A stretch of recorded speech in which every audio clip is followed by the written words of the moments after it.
പിണറായിയെ ലക്ഷ്യം വെച്ചുള്ള ED നീക്കം CPIM-നെയും ഇടതുപക്ഷത്തെയും ഉന്മൂലനം ചെയ്യാൻ ലക്ഷ്യമിട്ടിട്ടുള്ളതാണ്.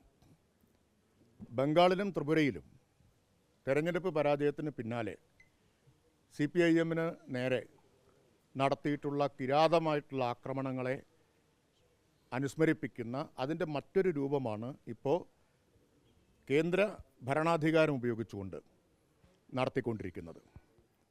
കഴിഞ്ഞ തെരഞ്ഞെടുപ്പ് കാലത്ത് ഇന്ത്യയിലെ ഏക ഇടതുപക്ഷ ഗവൺമെൻറ്റിനെ ഇല്ലാതാക്കും എന്ന് പ്രഖ്യാപിച്ചത് കേന്ദ്ര ആഭ്യന്തരമന്ത്രി അമിത്ഷായാണ്.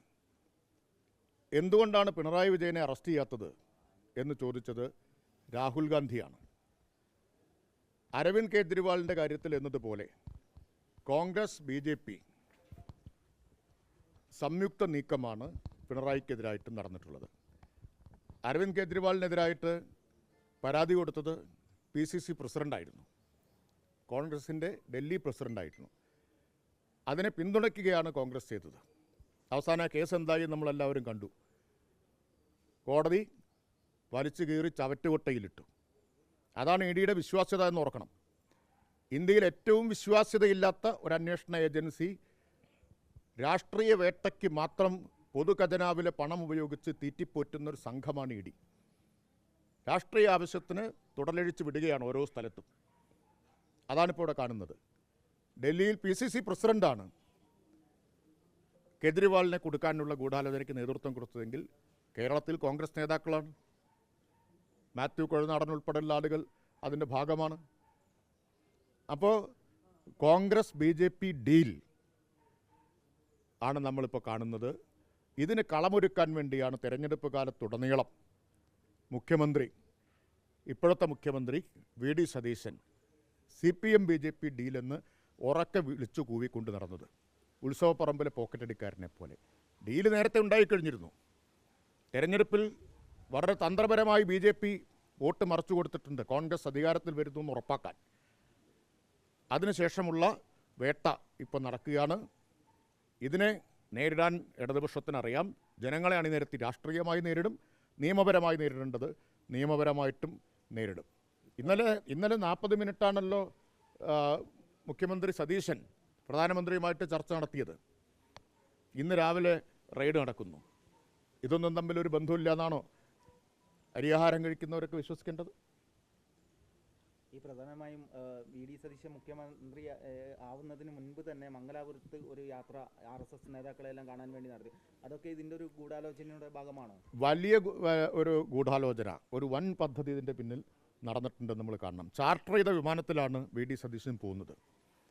എന്താ അത് കേരളത്തിൽ BJPക്ക് ഒരു വിഷയമാവാത്തത്? മാധ്യമങ്ങൾക്ക് വിഷയമല്ല വോട്ട്, BJPക്കും അത് വിഷയമാവാത്തത്? ഇപ്പോൾ പിണറായി വിജയനാണ് ചാർട്ടർ ചെയ്ത വിമാനത്തിൽ പോയത്, അല്ലെങ്കിൽ ഏതെങ്കിലും CPIM നേതാക്കളാണ് പോയതെന്ന് കരുതുക. എന്താകുമായിരുന്നു കേരളത്തിലെ ചർച്ച? വന്ദേ ഭാരതിൽ ടിക്കറ്റ് എടുത്താൽ 1500 രൂപയ്ക്കോ മറ്റോ മംഗലാപുരത്തെത്താം. മൂകാംബിക ക്ഷേത്ര ദർശനമാണ് ലക്ഷ്യമെങ്കിൽ 25 ലക്ഷം മുടക്കിയിട്ട് ചാർട്ടർ ചെയ്ത വിമാനം ആര് ചാർട്ടർ ചെയ്ത് കൊടുത്തു? കൂടെ ഉണ്ടായിരുന്നത് ഒരു കേസിൽ, സ്വർണ്ണക്കടത്ത് കേസിൽ ചോദ്യം ചെയ്യപ്പെട്ട പ്രതിയാണ്. ഇതൊന്നും കേരളത്തിൽ വിഷയമല്ല. BJP അങ്ങനെ ഒരു കാര്യം ഉന്നയിച്ചതേയില്ല എന്ന് നിങ്ങൾ ഓർക്കണം. ഒരു കാര്യം ഉന്നയിച്ചതേയില്ല. സാധാരണഗതിയിൽ അന്വേഷിക്കണമെന്ന് പറയേണ്ടതാണല്ലോ. അപ്പോൾ ഇത് വൻ ഗൂഢാലോചനയാണ്. കേരളത്തിലെ ജനങ്ങൾ ഇതിൻ്റെ മറവിൽ, ഈ തെരഞ്ഞെടുപ്പിൻ്റെ മറവിൽ നടന്നിട്ടുള്ള ഗൂഢാലോചന തിരിച്ചറിയാനിരിക്കുന്നതേ ഉള്ളൂ. അല്ലെങ്കിൽ അദ്ദേഹം വിശദീകരിക്കട്ടെ ചാർട്ടർ ചെയ്ത വിമാനത്തിൽ പോയത് എന്തിനായിരുന്നു എന്നുള്ളതൊക്കെ. എന്തായിരുന്നു ചാർട്ടർ ചെയ്ത വിമാനത്തിൽ പോയതിൻ്റെ ഉദ്ദേശം എന്നുള്ളത് അദ്ദേഹം വിശദീകരിക്കണ്ടേ? ഇതുവരെ വിശദീകരിച്ചിട്ടില്ലല്ലോ. ആര് വിമാനം ചാർട്ടർ ചെയ്ത് കൊടുത്തു? എന്താണ് ചാർട്ടർ ചെയ്തവരുടെ താല്പര്യം? എന്താണ് താല്പര്യം? എന്തിനാണ് ചാർട്ടർ ചെയ്ത വിമാനത്തിൽ പോകുന്നത്?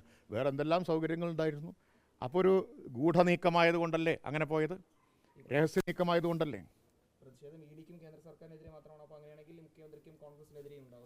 അല്ല, ഈ നീക്കത്തിനെതിരെ, CPIM-നെ തകർക്കാനുള്ള നീക്കത്തിനെതിരായിട്ടുള്ള പ്രതിഷേധമാണ് ഉണ്ടാവുക. ഇത് രാഷ്ട്രീയമായിട്ടുള്ള ആക്രമണമാണ്. ഇതിൻ്റെ ഉദ്ദേശം ഞങ്ങൾ നന്നായി തിരിച്ചറിഞ്ഞിട്ടുണ്ട്. ആ ഉദ്ദേശം തിരിച്ചറിഞ്ഞുകൊണ്ട് തന്നെ ചെറുക്കും. ഒരു കണക്കിന് അവരിങ്ങനെ ചെയ്യട്ടെ. അപ്പോൾ CPIM ശക്തിയും കരുത്തും എന്താണെന്നുള്ളത് അവരറിയും.